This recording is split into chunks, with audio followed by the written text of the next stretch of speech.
So see if you can relate to this. You are trying to learn to draw portraits. You get someone's face, try and draw it.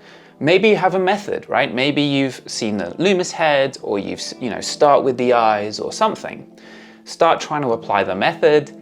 Okay, the drawing's progressing, and then suddenly panic. It doesn't look like that person.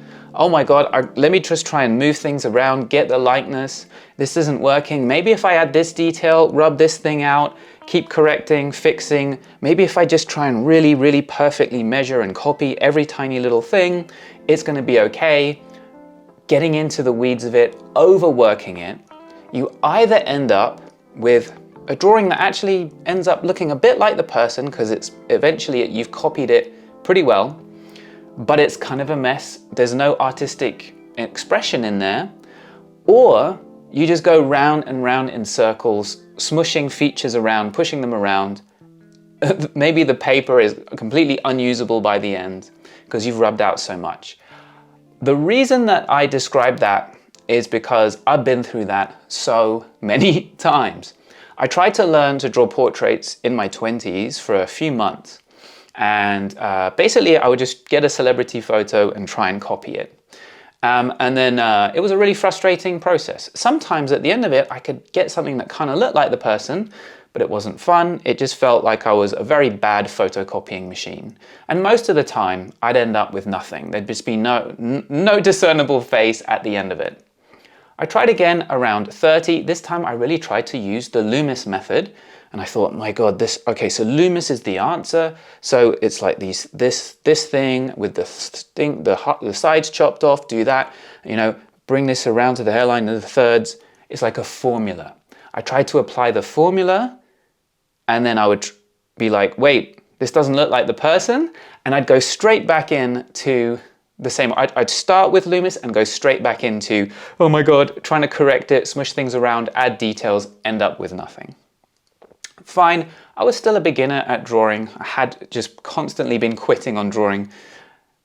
The surprising one is when I was 38, I could, draw figures quite well. I could paint figures. These are like digital paintings I liked to do back then. And and they've got faces on them too. It wasn't like I wasn't doing the faces in them. I'm simplifying values, I'm simplifying forms, I'm doing good observational skills. I can deal with all kinds of stuff for shortening. I'm getting decent at drawing. I'm starting to understand painting. But this is me trying to draw a portrait at that stage. I just tried for a couple of months. It was so frustrating and I gave up. Why? Because I was like, okay, I can do this now. I'll simplify the forms of the head. I'll simplify the values of the face, and I'll have a portrait. What happened was I'd start to do it. I'd get sucked into, oh my God, this doesn't look like them.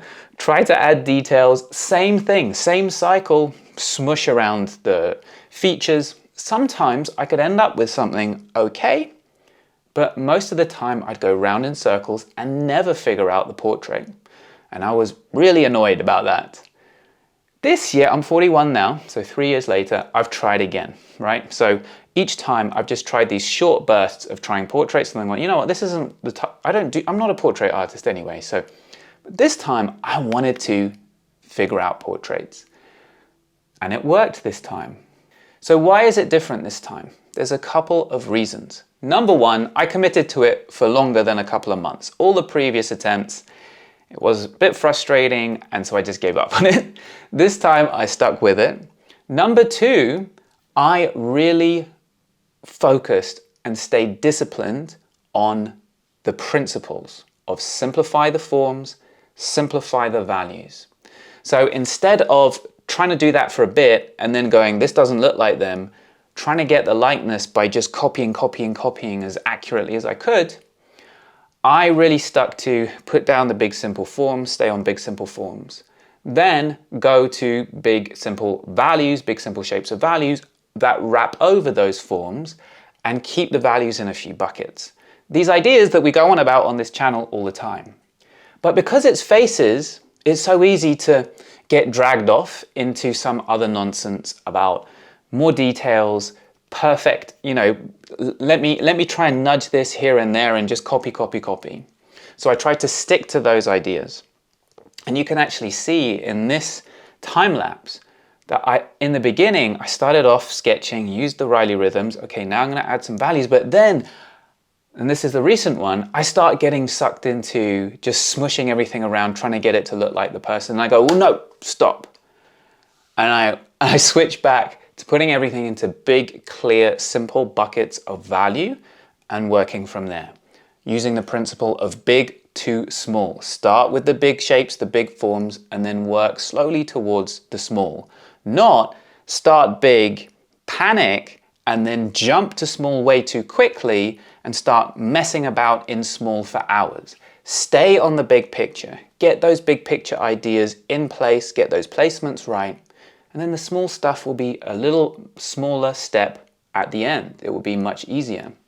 A couple of other things that I did that helped. Instead of using celebrity references, because celebrity references, you really want to get the likeness because you're like, well, I'm drawing Bryan Cranston and it doesn't look like Bryan Cranston and it makes me feel bad. So I started going to a website called Earth's World, where there are lots of photos of people's faces and I don't know those people. I choose the ones on sunny days because they have really clear light to dark transitions, really clear shadow shapes.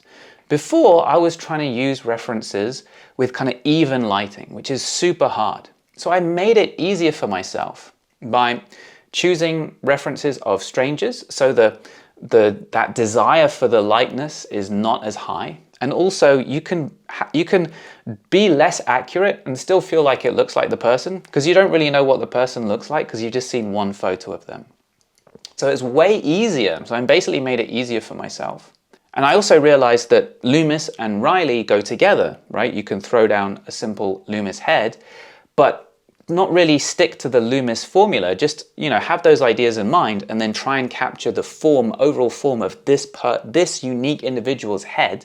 And then the Reilly rhythms help to start to carve into that simple head the actual planes and ideas of the face, which is a lot more. You got to start, let's imagine the Loomis head is an initial big ball of clay or a big slab of marble or whatever. And then you got to start carving into that, right? Sculpting into it. And that's how the Reilly rhythms help. I didn't yet use the Asaro head ideas with the planes, which are very similar to the Reilly rhythms, because I felt like the Reilly rhythms are more of a drawing tool. And then Asaro head is useful for understanding planes better, for when you're trying to paint heads. So they kind of go together, all three, Loomis, Reilly, and Asaro, but they have different uses, right? And for the Reilly rhythms, I would just treat these lines as tools, and I would modify them to match the person's face I was looking at.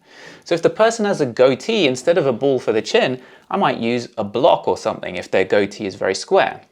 So way more flexible, way more about applying it to this person, but then also not worrying if it doesn't end up looking like them.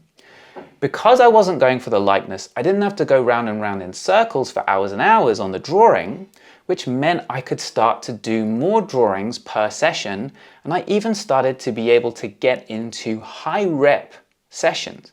Like in an hour, I could do 5 sketches. For me, high rep drawing is really powerful. So once I'd sped up to the point where I could do lots of reps per hour, my figure drawing really accelerated, because every time I sat down to draw, I was getting through like 20 or 30 or even 60 poses in an hour. In portraits, for me, a quick portrait might be like 5 minutes. So in an hour, instead of noodling away at one portrait, I might be able to get 12 portraits done.